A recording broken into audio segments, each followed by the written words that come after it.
Hey, I just wanted to, I promise today we will be done with the disciplines of abstinence. The only two that are left are secrecy and chastity, and so we will get through those. But I wanted to start off with just the psalm cycle for this morning came to Psalm 91. That's where it starts, and it was just one of those things that hit me that I just wanted to point out to you. I love it every time I get to this one because this opens up a section of the Psalms that's really, really fun to read and inspiring because tomorrow is going to be really delightful in the Psalm cycle. Starts Psalm 96 and it ends up at Psalm 100. And so each one of those is just a really delightful, powerful worship psalm. But this one starts that sequence in Psalm 91. The first verse is so powerful. Whoever dwells in the shelter of the Most High will rest. I love that term, will rest in the shadow of the Almighty. And I just, there's more in here, but that verse just caught my attention this morning as I read through that quietly.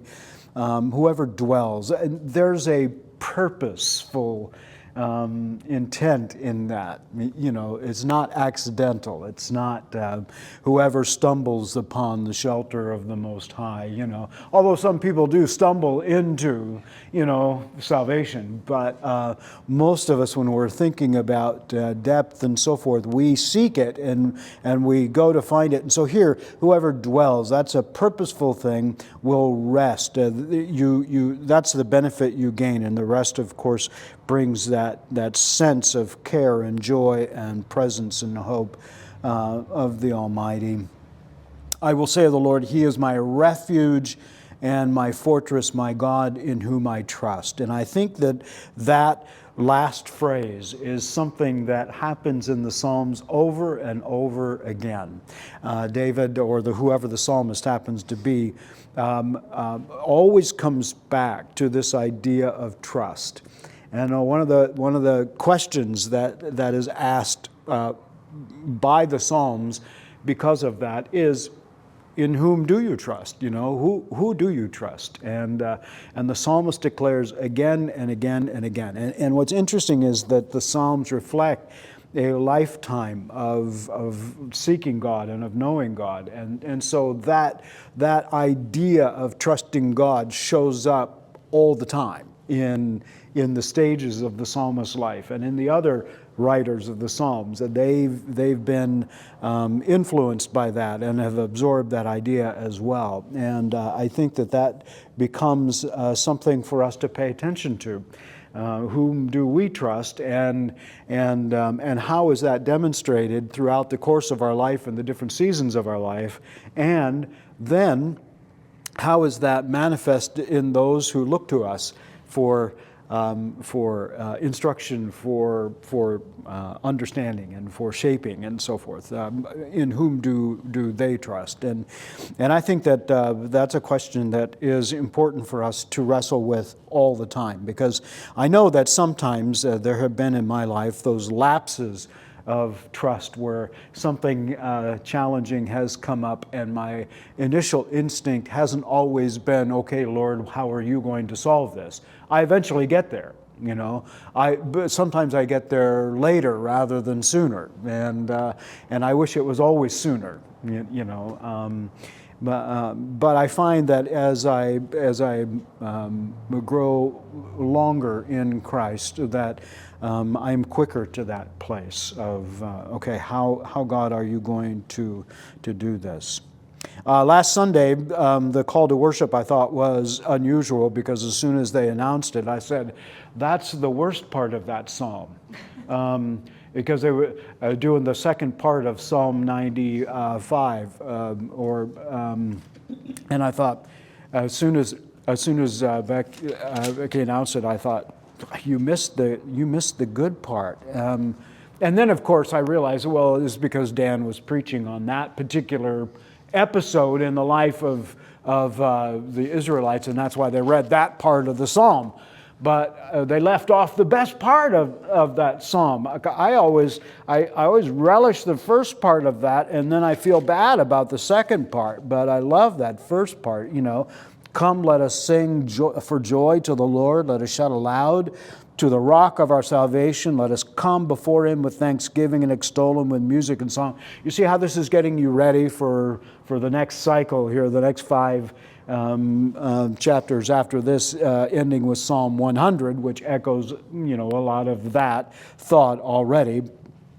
Let us come before Him with thanksgiving and extol Him with music and song, for the Lord is the great God, the great King above all gods. In His hands are the depths of the earth. The mountain peaks belong to Him. The sea is His, for He made it, and His hands formed the dry land. You just sense this great praise and worship just bursting out of the soul of the psalmist, who is considering and reflecting on all the things that are around him, and it just escapes it. You can't keep it in. There's just this great joy. Let us bow down and worship. Let us kneel before the Lord, our Maker, for He is our God, and we are the people of His pasture and the flock under His care. What a joy that is to reflect on. And that was, to me, the best part of that psalm. And then it goes into but don't do what these other people did, and so forth. And I always hate that. And I get to that point and go, yeah, that's a shame that they did that. But I think to myself, the juxtaposition of those two thoughts, what great sorrow there is, in the psalmist to say, look what these people had, look what they gave up, and so don't do the same. All right, so I won't cheat and go on to Psalm 96 because that's tomorrow's section, but it's great. Sing to the Lord a new song. Do you know, why does the text say, sing to the Lord a new song? Why do you think it says that? Thoughts? It's not accidental that it's there. I just think of that other thing that says His mercies are new every morning. So. There it is. There it is. Sing the Lord a new song. This is how I've seen God working in my life this week. So this renewing. So sometimes in worship when we're singing some of the new songs that come out, I have to remind myself of passages like this, that say, sing to the Lord a new song, because it reflects a greater, deeper experience with God. And so, these songs give language to that greater and deeper experience. But sometimes when we long for those, songs of the past that and there are some enriching and deeper songs. It's okay, because the Psalms are the songbook of the Hebrew people. So it's okay to enjoy the oldie goldies, but I love the thought of sing to the Lord a new song, because you're always watching, you're attentive for how God is at work in your life, and the song is the response to how you've seen God do that. And so we can all be songwriters, at least in our hearts anyways, if not in actual. Okay, that was just for free. That was just your introduction. So we'll move on to this second part of last week's lesson on the disciplines of abstinence. We get to the last two here that we want to study: secrecy and chastity. And I would remind you again that just because we had those several ones up there doesn't mean those are the only ones that exist. It's just those are the ones that Christians have found useful over time, and so we pay attention to those. But that doesn't mean that you can't come up with something that works for you, and that's perfectly fine too, as long as it achieves the purpose. I did have a story come to me this past week about somebody who gave up something for Lent, and under pressure from some other people. This wasn't one of their own kind of ideas, but it was the pressure of other people. Not even people at church. It was actually elsewhere. And so this person said, okay, fine, and gave up something for Lent. And the question is, well, are they gaining the spiritual benefit for what they're doing? or not. And it seemed like they're just doing it because they were pressured into doing, because that's what you do for Lent. You give up something for Lent, and so they're just going along with what they've said, but they're not getting any spiritual benefit from what they're doing, and so it's like, why bother? I wanted to call that person and say, just go ahead and indulge in what you thought you were giving up, because you're not obviously gaining the benefit of the sacrifice, and so forth. But I decided not to stick my nose into somebody else's business, which is, part of my spiritual disciplines. So I would just remind you that the point of these things isn't to earn favor with God for doing them. It's to do them in order to make space for God. So do them if they do that for you. So secrecy, what is that? Well, secrecy is the freedom from the need for external recognition. That's what that is.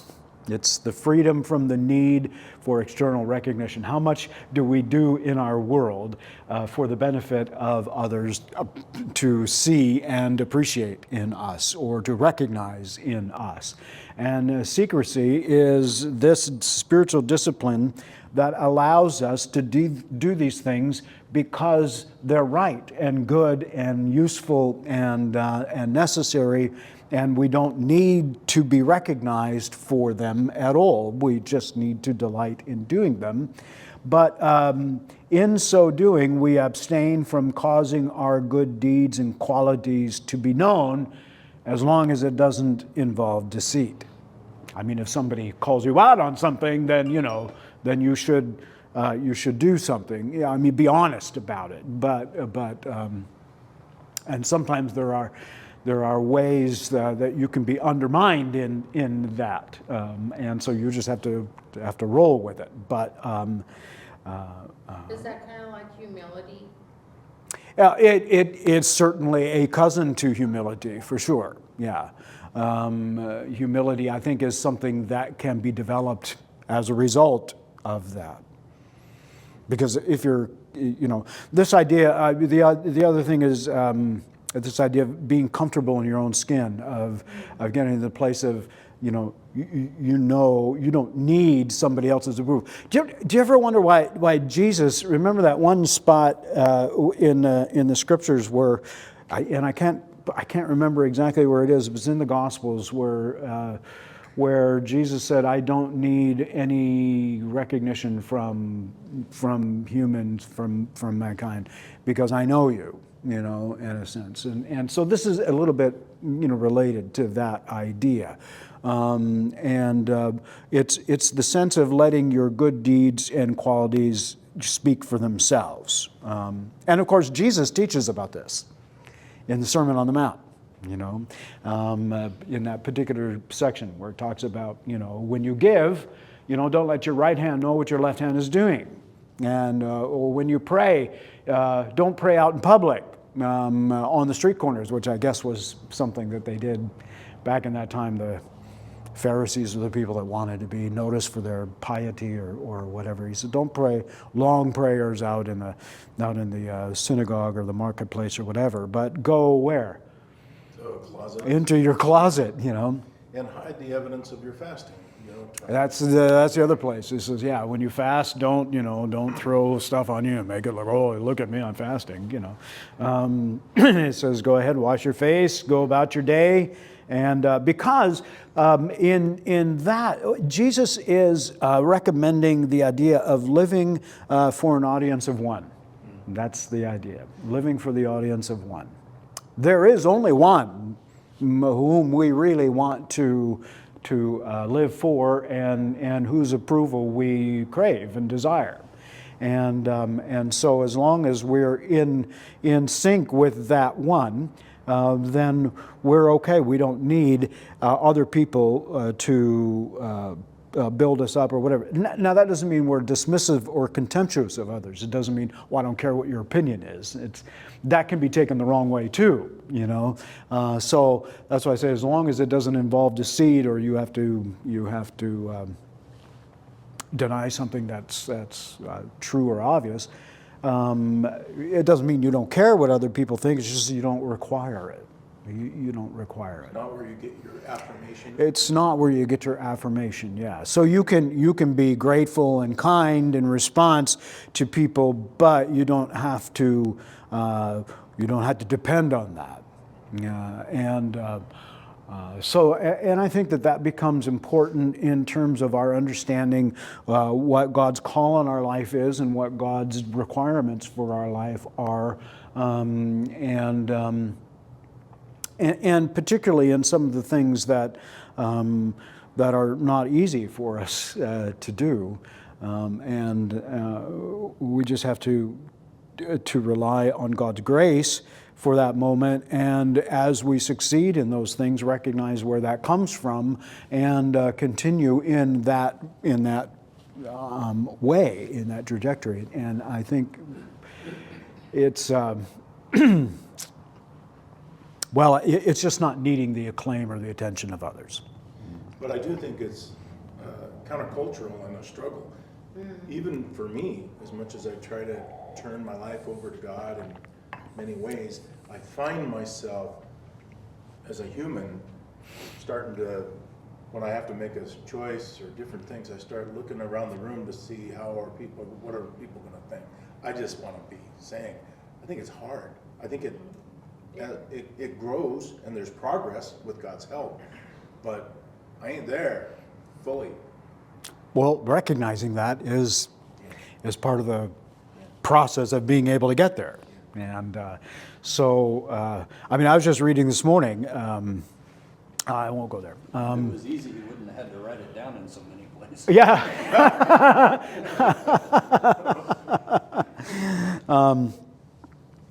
I think this is why, there's that one event in the life of Jesus when that person comes up to him and says, "Good teacher, what should I do about this?" Or tell my brother to share the estate with me. I think that's the passage. And Jesus' response to him is, "Why do you call me good?" And I think that's part of this piece here is the secrecy piece. And it's just, what does he say? He doesn't say, "Oh, I'm not good." He just says, "No, God is good." That's what we look to. God is good, and I think the same thing with remember when Nicodemus came to meet with Jesus at night, and how does Nicodemus start that meeting? With a praise of Jesus. Yeah, Rabbi, we know you're a person come from God because you do all these things, And you might think Jesus' first response would be, "Well, then why don't you ever listen to me? Why don't you do what I'm telling you, if that's true?"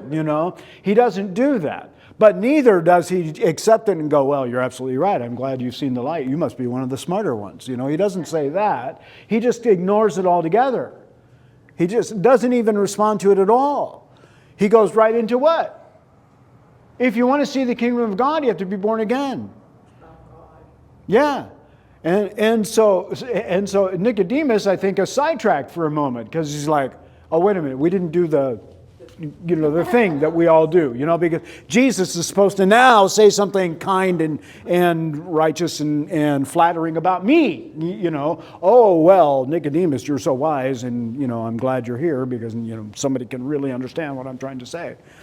Yeah, he didn't play the game. He just went right into that. It's like he didn't have an ego, meaning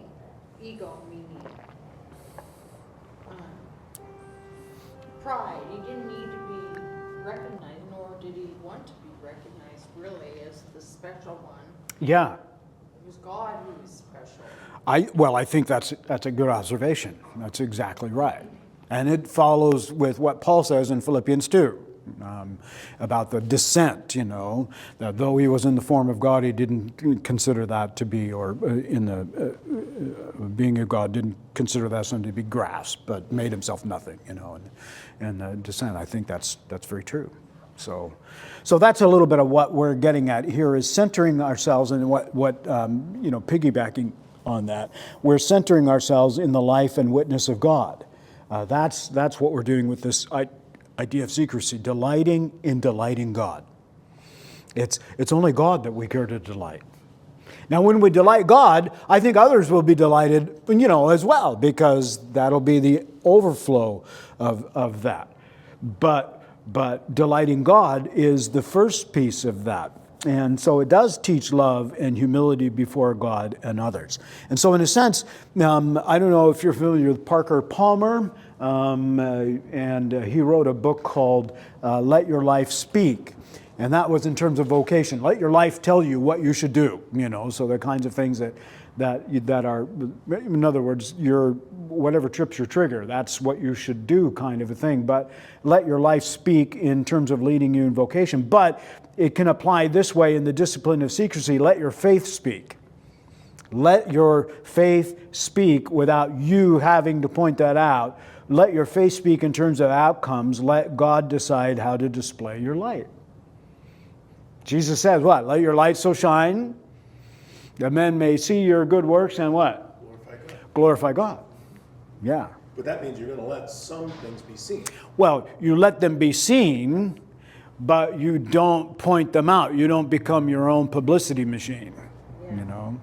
You let God decide which one should be recognized and so forth. And maybe it'll only be after we're gone that God will be able to use our life as the witness that God needs for what God wants to accomplish with the life that we've lived.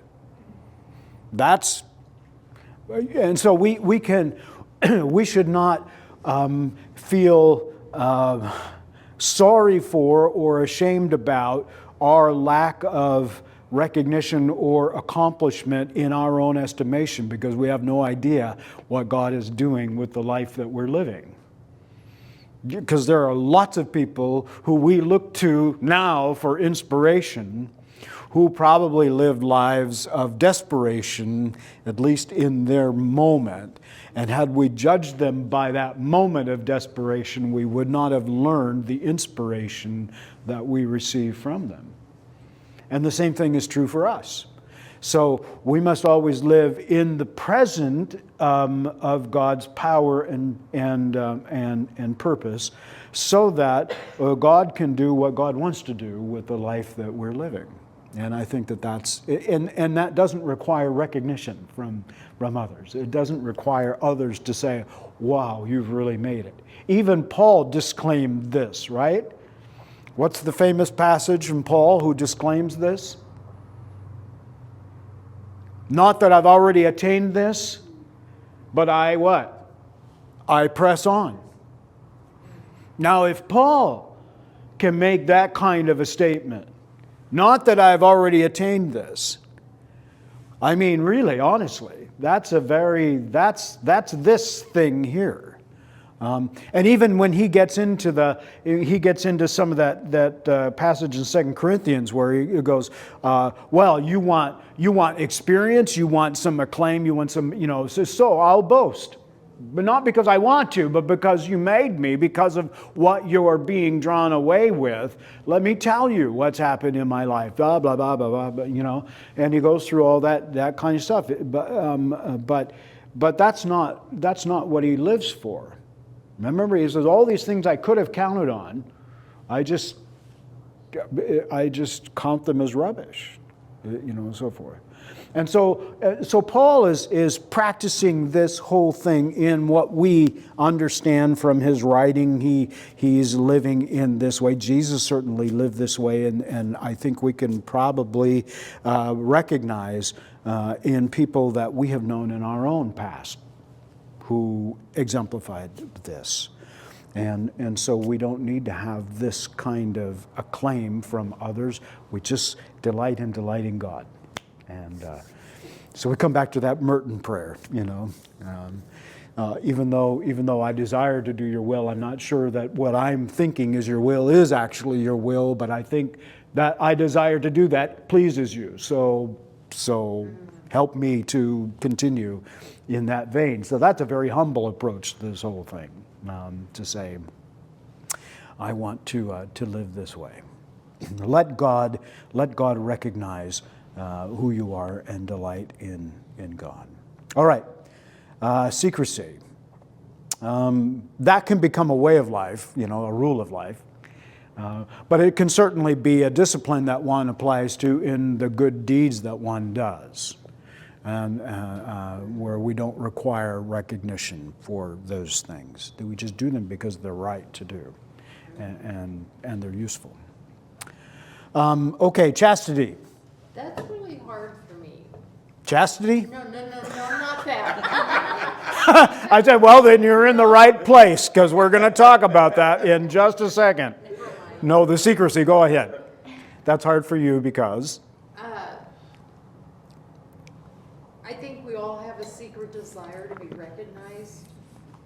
At least I do, as special. That's my biggest downfall. Biggest thing I have a hard time with is envy. So I'm aware of that now, whereas a long time, well, in my life, I become aware of it. So that's the thing. That's my challenge for, I think, for the rest of my life, is that secrecy thing. To be able to do it for God and not worry about the recognition or the title or what I'm doing, but just be with God. So yeah, that's how I would frame that for you in the doing with God thing. Do with God. Do with God. Not necessarily for God, but do it with God. Because it is God's grace. It is always God who is prompting you to do these things. And so you do these things with God. And then the delight is in that alone. Yeah. It doesn't have to be recognized by anybody else, because you have the joy of doing that with God. And that's its own reward.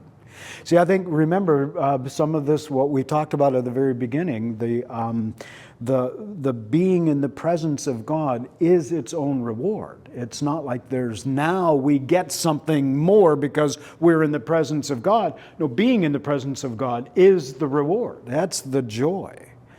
And that only grows as we experience it. Yeah, and I have experienced it, and boy, does it feel good. Yeah. So your prayer can become, God, something like, what are we doing together now? What can we do together? And then your prayer of response is, wow, that was really great. Thank you for that. Okay, now let's move on to chastity, which itself is an inadequate term. Because we really don't have good language in the church to talk about sexual issues in the church. We just don't have good language for that.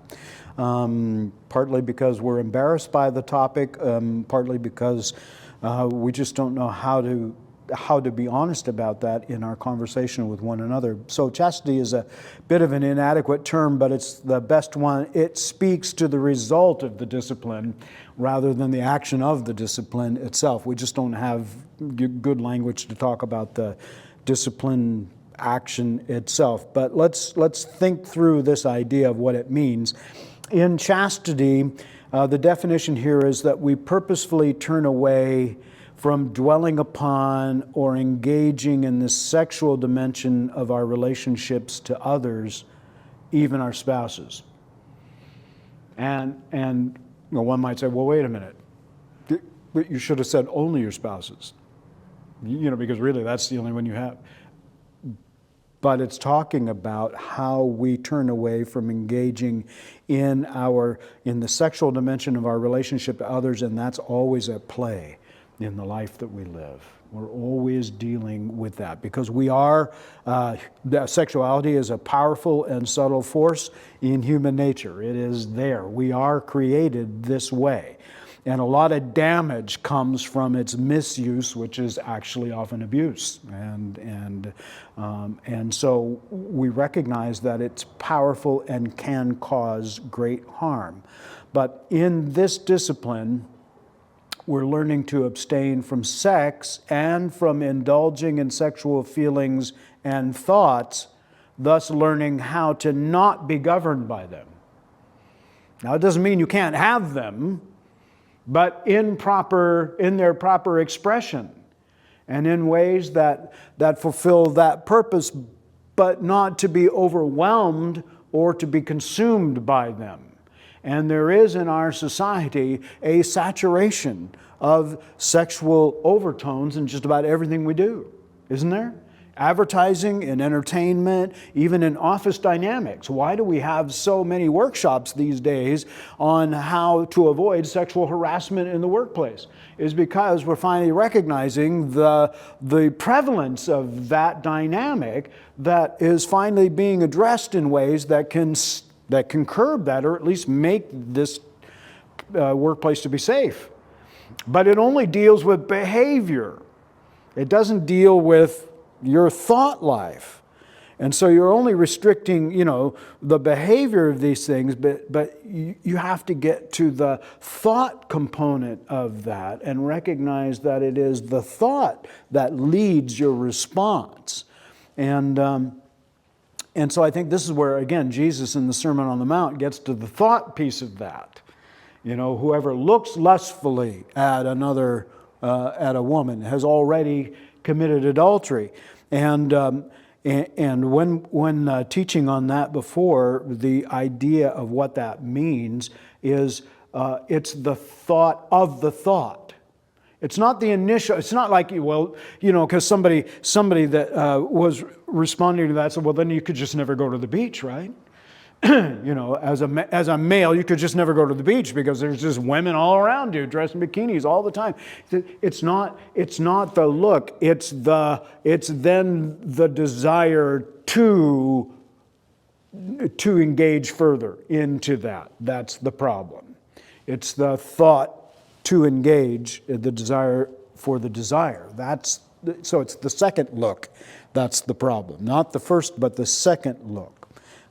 So in this discipline, what we're trying to do is free ourselves from that prevalence of the sexual dimension of our being and our society, and we're learning how not to be governed by them. And that's countercultural for sure. Very countercultural. Because there are so many ways that crops up, even somewhat innocently, in the life that we live and in the places that we are. But if you recognize that, then you can recognize that you can be free from it as well. So interestingly enough, even Paul recognizes that it's vital to the health of any marriage that sexual gratification not be placed at its center. And of course, when you're young, of course, that's all you think about in terms of marriage. Now it's time for the sexual gratification piece that you couldn't do before. And this is one of the big problems of the way that the church teaches sexuality, especially with young people. We teach this is off limits. You should not, don't even think about this. Don't do. And then all of a sudden, in the space of one day, it's all okay now. So all the stuff that you've not supposed to have been thinking about in one day now is all better. And you can. Yeah, when they're married. Yeah. And so that which was evil to you all this time is suddenly now okay. And we don't know how to make that transition because we've been taught, this other way. And so somehow the church needs to teach a little bit healthier about this, but to recognize that voluntary abstention, as Paul describes in 1 Corinthians 7:5, it helps us to appreciate and love our mates, our spouses, as whole persons, of which their sexuality is just one part. It's just one part of who you are, but it's the whole person.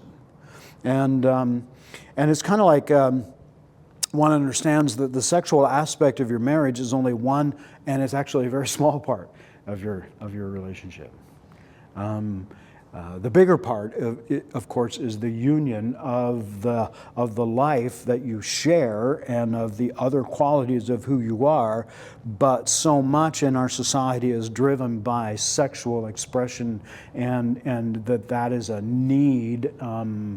And so forth, that we sometimes forget the whole piece, the wholeness piece. And so we have to recover that. And so this voluntary abstention helps us to appreciate and love our mates as whole people. Now, there's some involuntary abstention, which is also unhealthy.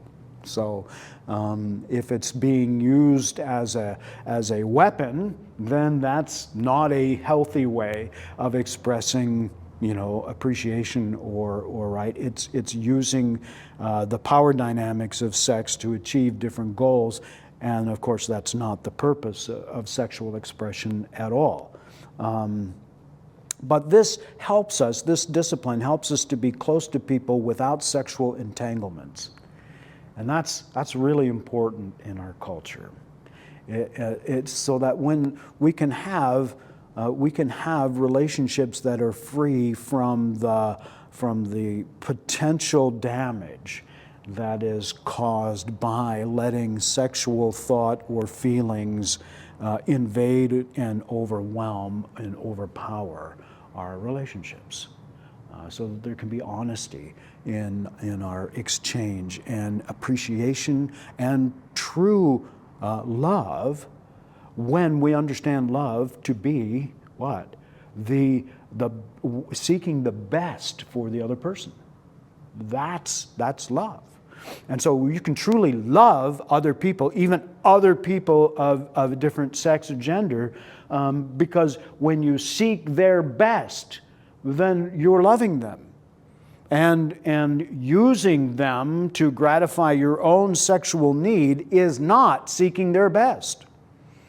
It's exploiting them for a purpose that they weren't created for. And it's using it against their permission, in a sense. So it's not voluntary at all. So there's this power dynamic going on there, and we have to recognize that we've dehumanized people when we reduce them to simply a means to satisfy a need in our own selves.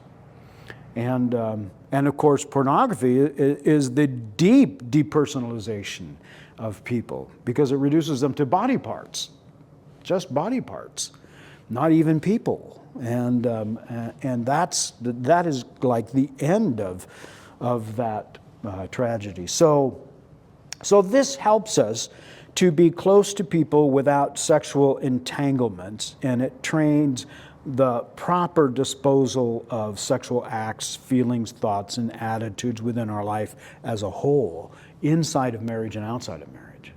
So we're able to recognize it. Sex is not a requirement for our lives.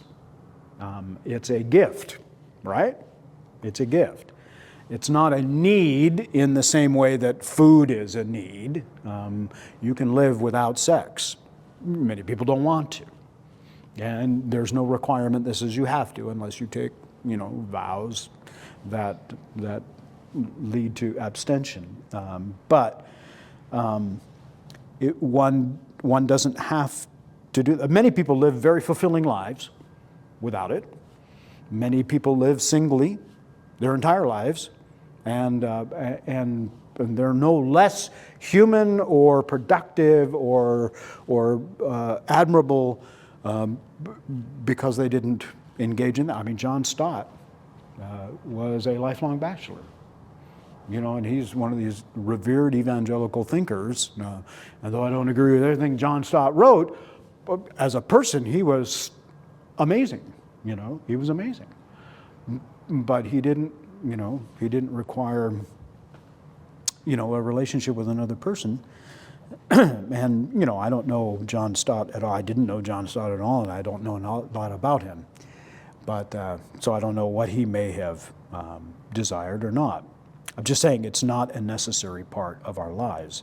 It's an important and delightful part, but only within the boundaries that God has created. So sexuality cannot be allowed to permeate our lives if we're to live as children of God and brothers and sisters of Jesus Christ.